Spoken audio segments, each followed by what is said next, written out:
Добре дојдовте, драги слушателки, во новата епизода на програмата Жени со надеж. Јас сум Сандра. Во денешната епизода ќе зборуваме за менталното здравје, тоа за разни психички нарушувања, бидејќи сакаме да ја подигнеме свеста за оваа проблематика, како и да се едуцираме и информираме заедно. Секоја тема, како и досега, ќе ја погледнеме и од перспектива на Светото писмо, за да разбереме дека без разлика со што се соочуваме, ние сме вредни, скапоцени и возлюбени во Божите очи. Тука ги споделуваме и нашите радости и нашите солзи, предизвици и успеси. Затоа останете со нас.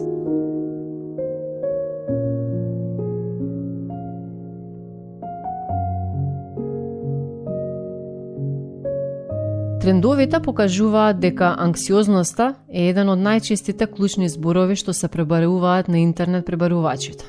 Интересот за таа тема е голем, бидејќи многу мина боледуваат од анксиозност. Секако, со короната тоа нарушување само зеде уште поголем замав. Сандра, да, тоа е вистина, но јас искусив анксиозност многу млада и далеку пред короната. Мислам дека анксиозноста од секогаш постоела, како и депресијата, но во минатото можеби не се зборувало толку за тоа. Јас денес слободно зборувам за ова и не се срамам, прво бидејќи верувам дека анксиозноста е излечива, а второ и уште поважно, бидејќи тоа исцеление во мојот живот го донесе Бог, па со радост зборувам за да помогнам на некој друг. Ти благодарам, Нена, за тоа што отворено го споделуваш твоето искуство. Јас моето прво искуство со анксиозноста го имав всушност токму за време на короната. Некој тригер покрена лавина од нереални стравови во мене кои секојдневно се јавуваа. Иако во животот имав поминато низ сито и решето, немав ни малку убаво ниту мирно детство, видов се и се што учествував во се и се што, сепак никогаш не падна во депресија, а за анксиозноста не ни знаев дека постои. Јас инако никогаш не се плашав од ништо, па затоа се впуштав во разни авантури. Заболев дури и од хепатит С, но ниту тоа не ме извади од такт. Се справував со сите тешкоти што ми ги носеше животот и ги пребродував. Но кога се појави короната, занемев. Моите домашни не можеа да ме препознаат. Се сеќавам дека синот ми рече: "Мамо, ако не се прибереш, сите ќе се распаднеме како семејство." И јас го слушав и сакав да бидам посилна за семејството, да сум стабилна, да застанам на ноза, да бидам поддршка, но никако не ми одеше. Не ни можам да опишам како изгледаше тој процес на внатрешно распаѓање. Драги слушателки, денес зборуваме за менталното здравје, односно за анксиозноста. Но останете со нас и во наредните епизоди кои веруваме дека ќе ви бидат интересни. Да почнеме од научниот аспект. Моника, ќе сакаш ли за почеток да ни дадеш дефиниција за анксиозноста? Анксиозност, тоест вознемираност, е состојба која се манифестира со чувство на тешкотија, преплашеност, страв, па се до паника, придружени со психомоторна, односно телесна напнатост и внатрешен немир, како и постојање на чувство дека личноста ќе експлодира. Анксиозноста најчесто е немотивирана и не е врзана за конкретен објект или личност. Вознемиреноста се дели на три главни видови: општа анксиозност, фобија и панично нарешување. Анксиозноста е неодреден страв кој личноста го чувствува во одредени околности, во кои проценува дека целокупната животна ситуација ги надминува нејзините способности, односно кога не е во состојба да излезе на крај со животните тешкоти. Повремената вознемиреност е нормален дел од животот. Многу луѓе се грижат за работи како што се здравјето, парите или семејните проблеми. Меѓутоа, анксиозните нарушувања вклучуваат повеќе од привремена грижа или страв, бидејќи лицата со такви нарушувања често чувствуваат интензивна, претерана и упорна загриженост и страв од секојдневни ситуации. Тие се најчестите психички нарушувања и погодуваат речиси 30% од возрастните лица во некој момент од нивниот живот. Анксиозните нарушувања често вклучуваат повторување епизоди на ненадејни чувства на интензивна вознемиреност или ужас, кои го достигнуваат врвот во рок од неколку минути, како панични напади. Овие чувства ги попречуваат секојдневните активности, тешко се контролираат, не се сразмерни со вистинската опасност, можат долго да траат и со време да се влошат. Анксиозноста е всушност состојба која се одликува со чувство на напнатост, грижа и физички промени, како што е зголемен крвен притисок. Лицата со анксиозни нарушувања обично имаат повторувачки наметливи мисли или грижи. Тие може да избегнуваат одредени ситуации за да ги спречат тие чувства. Исто така може да имаат физички симптоми како потење, треперење, вртоглавица или забрзано чукање на срцето. Која е разликата помеѓу стравот и анксиозноста и кои се симптомите? Анксиозноста не е исто што и стравот, но често се користат како синоними. Анксиозност е состојба на постојано исчекување и грижа за иднината, манифестирана преку хронична мускулна напнатост и изразена тенденција кон избегнување на ситуации кои предизвикуваат нелагодност, додека стравот е емоционален одговор на непосредна закана и е повеќе поврзан со реакцијата бори се или бегај. Иако фокусот на реакцијата е различен, вистинска наспроти замислена опасност, кај стравот и анксиозноста во основата на реакцијата лежи истиот механизам.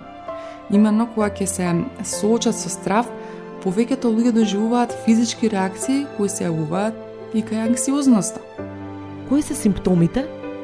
Телесните реакции при чувство на страв се потење, забрзана работа на срцето, брзо дишење, краток здив, треперење, мачнина, стегање во градите, бранови на топлина или студ, сува уста, вознемирен стомак, додека психички реакции се чувство на преоптовареност, чувство на губање контрола, чувство на одвоеност од своето тело и неспособност за јасно размислување. Кај анксиозноста телесните реакции се потење, исто така забрзана работа на срцето, брзо дишење, краток здив, треперење, мачнина, стегање во градите, бранови на топлина или студ, вознемирен стомак, вртоглавица, главоболки, болка во мускулите, а психички реакции се чувство на преоптовареност, неспособност за јасно размислување, претерана грижа, катастрофаризирање, обсесивно размислување, немир, забрзани мисли, разразливост. Моника, која е причината за појава на анксиозност? Стресори, надворешни или внатрешни неповолни фактори кои доведуваат до развој на стрес, како на пример здравствени проблеми. Лицата кои боледуваат од некоја сериозна болест имаат поголема веројатност од анксиозно нарушување. Тоа е така бидејќи во споредба со здравите, болните луѓе се повеќе загрижени за своето здравје. Исто така забележано е дека некои болести како што е нарушување на работата на штитната жлезда може да предизвикаат симптоми слични на анксиозност. Тука е и наследството, општо анксиозно нарушување го има повеќе во некои семејства, што значи дека и наследната компонента игра улога во неговата појава. И трауматични настани, како што се физичко, емоционално и сексуално злоставување, семејно насилство, операции, сообраќајни неизгоди, војни, природни непогоди како земјотреси, пожари, поплави. Сум слушнала дека анксиозноста знае да се претвори во хипохондричен страв. Најраспостранет облик на анксиозност е кога психичката напнатост ни преминува во физичка болка или нелагодност, бидејќи анксиозноста, како и другите облици на страв, ја следат соодветни физиолошки промени, личноста се врзува за тие промени и почнува да ги толкува како извор на страв. Например, забрзаното биење на срцето, кое е само физички одраз на внатрешната вознемираност, личноста погрешно го толкува како срцева пречка.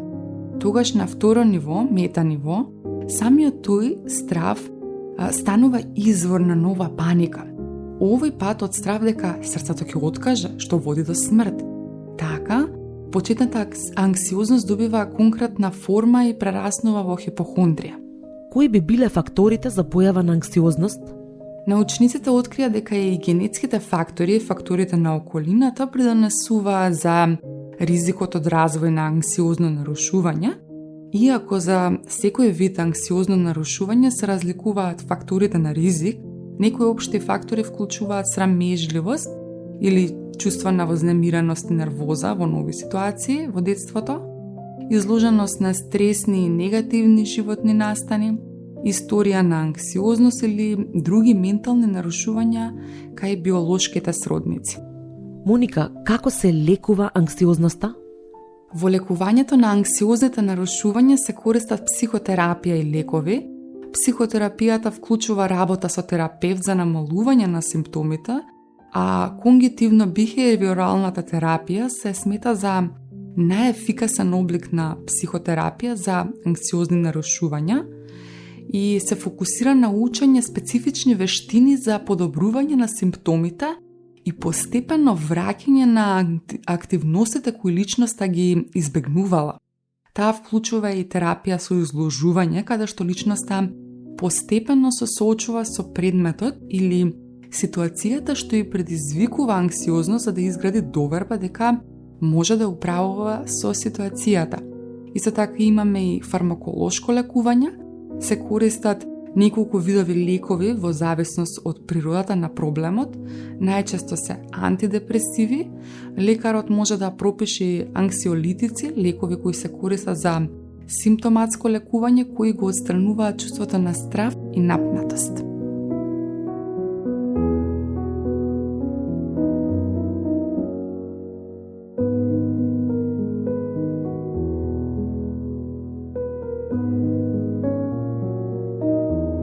Моника, ти благодариме за сите информации кои ги изложи за нас. Драги слушателки, ние преминуваме во следниот дел од денешната епизода, каде го согледуваме проблемот на анксиозноста од библиска гледна точка.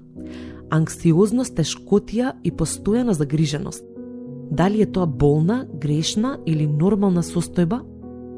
Анксиозноста е убиец на пропуштените можности, на мирот, радоста, здравието, односите и конечно убиец на верата. Бидејќи ако се грижите за нешто што доправа треба или не треба да се случи, вие всушност не живеете во сегашноста. Живеете во време кое уште не дошло. Целосно сте неупотребливи и неефикасни за она што Бог ве повикува да го правите сега. Моето прашање е, има ли врска нашето ментално здравје со гревот? Не на Библијата ни дава стотици стихови на тема страв, загриженост и анксиозност и всушност ни заповеда да не се плашиме. Тоа значи дека не можеме само да го молиме Бог да го отстрани нашиот страв, бидејќи тој ни заповеда да не се плашиме.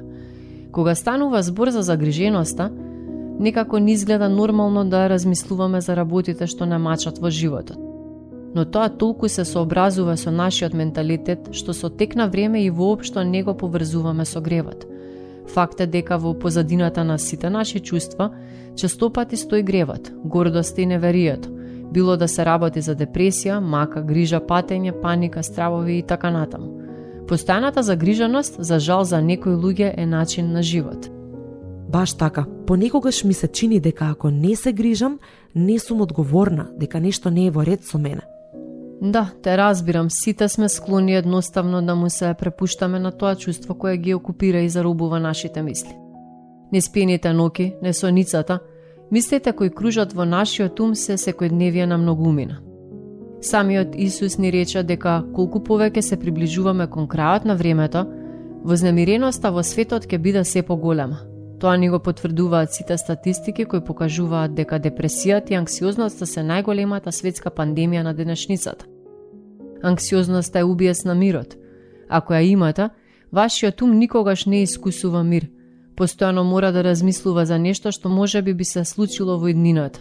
И не можете да направите ништо освен да престојувате во ова константно чувство на немир и мака. Анксиозноста обично се појавува тогаш кога ќе развиеме перфекционизам или обсесивно-компулсивно однесување. Постои чувство на константна грижа на совеста или вина, состојба во која не можеме да се помириме со минатото или со некој направен грев, па го доведуваме во прашање дури сопственото спасение. Да, во мојот случај анксиозноста ја имаше убиено сета радост во мене. Премногу бев немирна, несигурна, сомничава. Не можев да уживам во ништо друго. Постојано однапред размислував за негативните исходи на секоја ситуација. Прогнозирав мрачни сценарија во сопствената глава. Тоа му наштети на моето здравје. Немав мирен сон. Почна да ме мачи несоница. Имав проблеми со варењето на храната, главоболки, проблеми со исхраната, почнаа и панични напади придружени со висок притисок. Анксиозноста е убиец на меѓусебните односи. Тие се градат врз основа на доверба. А кога се грижите, не верувате никому, па дури ни на Бог. Анксиозноста е убиец и на пропуштените можности, а во екстремни ситуации можете да избегнувате допир со јавноста, гужви, нови можности, промени, нови одговорности. Премногу нешта може да тргнат наопако. Во овој паднат свет се може да тргне наопако. Но да се живее во константен страв од исход кој можеби никогаш нема да дојде, е тешко оптоварување. Затоа Бог ни дал многу упатства за тоа како да се носиме со овој проблем. Разбирате ли дека вашите мисли се толку окупирани со нешто со што не би требало да бидат? И затоа ова чувство не е болест, туку грев. Библијата постојано не предупредува да го окупираме својот ум со Божиот збор и Бог ќе ги зачува нашите мисли во Исус Христос. Веројатно стихот кој најдобре опишува и дава решение за состојбата на анксиозност се наоѓа во Филипјаните 4 глава од 6 до 9 стих. За ништо не грижете се, туку во се преку молитва и молба со благодарност изнесувајте ги пред Бога своите барања и мирот Божи што надвишува секој ум ќе ги запази вашите срца и вашите мисли во Исус Христос. Понатаму, браќа мои, на она што е вистинско, што е честно, што е праведно, што е чисто, што е љубезно, што е достојно за слава, на она што е добродетел, што е за пофалба, само на тоа мислете. И она што го научивте, примивте, чувстве и видовте во мене, тоа правете го. И Бог на мирот ќе биде со вас. Првото нешто што ни се кажува тука е да се молиме со благодарност. Нашиот молитвен живот покажува во што е нашата вистинска надеж.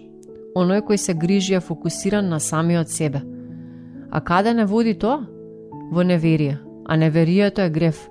Анксиозноста е недоверба во Бог. Целиот Божји збор не опоменува да не гледаме на себе, туку на Бог. Затоа молитвата е единственото решение. Дали е подобро да се грижиш или да се молиш? Не можете да се молите правилно ако не го познавате Бог. А како ќе го познавате Бог ако не слушате за Него? А како ќе слушате за Бог ако Неговиот збор ви стои затворен и собира прашина на полицата? Ви треба увереност, доверба, сигурност, познавање на Божите вистини и ветувања, инаку ќе живеете во постојан немир и страв. Фокус, фокус, фокус. На што е вашиот фокус?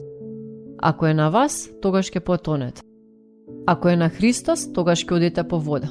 Благодарноста кон Бог значи да се потпрете на Бог. Нема да му ја препуштате сета контрола. Разбирате ли дека анксиозноста е грев на загриженост и недостиг на вера? Треба да се покајате за овој грев на недоверба. Бог не дојде само да ве спаси од вечна осуда, туку и од вашето неверие и себецентричност. Ако сте ги предале своите животи на Исус Христос, тога живеете така, во вера и доверба. Тоа не е одлука која се носи еднаш во животот, туку одлука која се носи секој ден, без разлика колку долго траат искушенијата или колку се тешки. Оној кој ќе истрае до крај ќе биде спасен. Ако надежта е во нас, ќе се грижиме. Ако надежта ни е само во Бог, нема да се грижиме. Павле беше во затвор додека го пишува посланието до Филипјаните. Гладен, жеден, изолиран, камшикуван, тепан, измачен. И наместо да се грижи, тој повторува: радувајте се. Сигурно никогаш не би го кажал тоа ако самиот немаше радост во најтешките околности во кои се нашол. Погледнете го неговото правилно разбирање. Неговата неволја била за сведоштво на неверните и за корист на верните. Сакам, браќа, да знаете дека тие работи, што ми се случија, придонесоа за поголем успех на Евангелието, така што во целата преторија и сите други стана познато дека сум во окови за Христос и дека повеќето од браќата во Господ, поттикнати од моите окови, се осмелија без страв да го проповедаат Словото Божјо. Филипјаните 1 глава од 12 до 14 стих. Павле бил во затвор, но разбрал дека тоа е Божја волја и дека Бог има вистинска причина за ситуацијата во која се наоѓа. Тој имаше целосна доверба дека Бог знае што прави. Павле се молел за разни нешта, дневни потреби, исцелување на Епафродит, единство на црквата и слично. И тоа е во ред. Треба да се молиме за се, но благодарноста доаѓа кога знаеме дека и покрај на одговорените барања, Бог ќе ги користи нашите неволји за повисоки цели, нашиот личен раст или растот на другите. Да го запознаеме Христос подобро и да бидеме послични на Него. Ако го знаете ова, можете секогаш да бидете благодарни, задоволни и радосни во вашите неволји. Ако неговата волја е да не го отстрани веднаш нашиот проблем, тогаш има добра причина за тоа, која е секогаш за наша добро. Бог прави се да содействува за добро на оние кои го љубат. Тоа добро е нашата сличност со Христос. Замислете колку би било трагично кога Бог секогаш би се водел според нашата волја. Во такви околности ние никогаш не би се промениле. Тоа не би било за наша добро. Дали негодувате или благодарите? Дали го храните своето незадоволство или со сигурност знаете дека Бог знае што прави? Незадоволството вели: јас знам што ми треба, а тоа го немам. Апостол Павле вели: не, се што ви треба е Бог. Понатаму ни кажува како да мислиме правилно, селективно. Конечно, браќа, она што е вистинско, што е честно, што е праведно, што е чисто, што е љубезно, што е достојно за слава.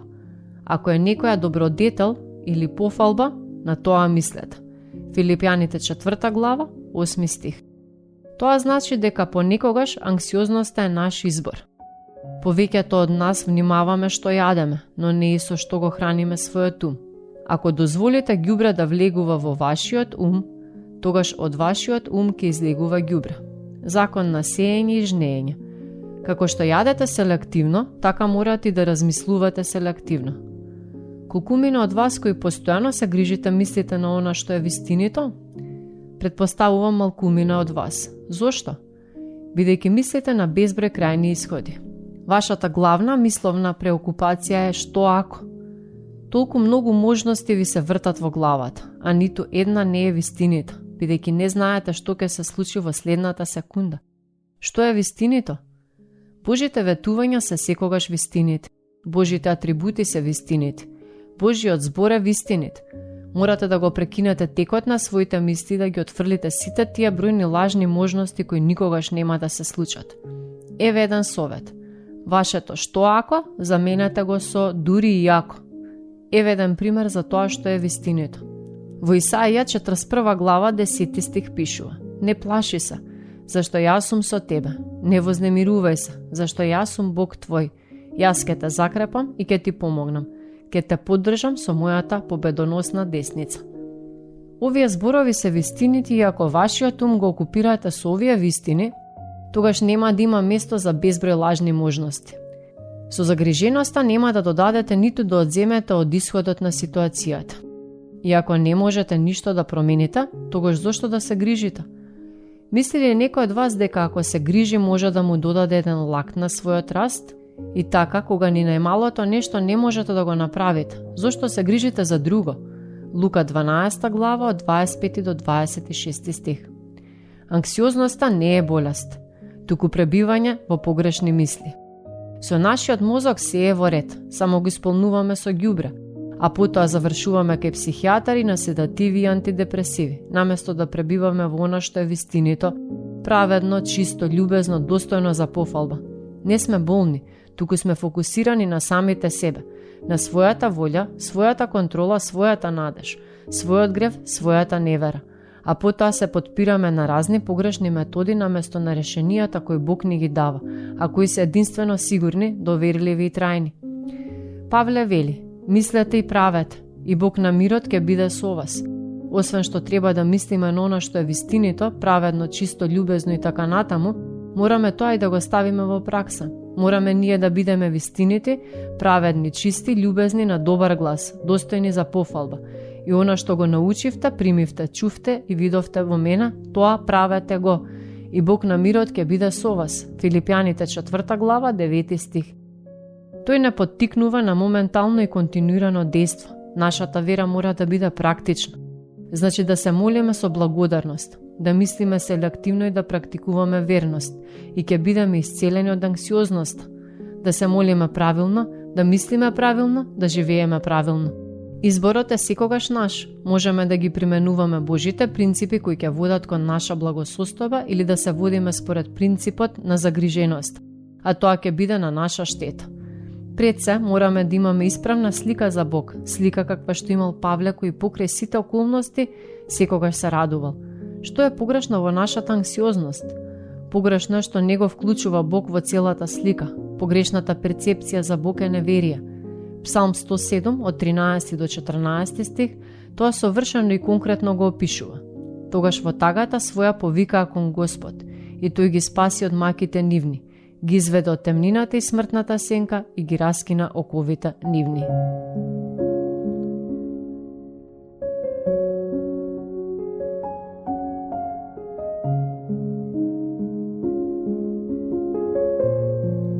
Драги наши слушателки, стигнавме до крајот на денешната епизода. Во случај некоја од вас да го има овој проблем или познава некого кој го има овој проблем, побарајте соодветна помош. Слободно пишете ни на имејлот zenisonades@gmail.com или најдете не на Facebook и Instagram под името Жени со надеж. И придружете ни се во следната епизода. Довидување и нека Бог ве благослови вас и вашите семејства.